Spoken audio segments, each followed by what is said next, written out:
Okay, I'm outside looking in. I did not prepare my deck for this, so it's not immaculate.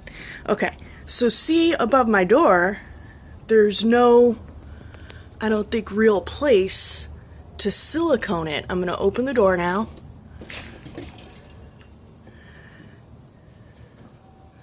The lighting, man, it's always so harsh.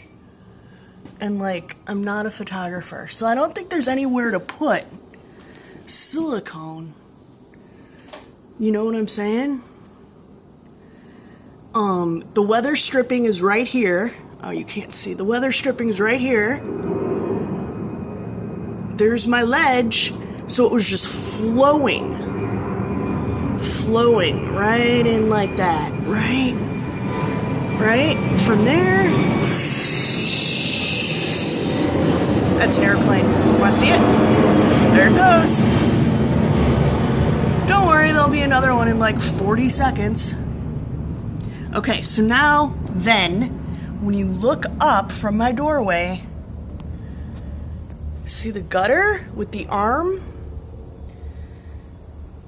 That's my second bedroom right up there. Anyway, right there, that strip right in the middle is rusted. So apparently that was leaking, and that is where the overflow is coming from.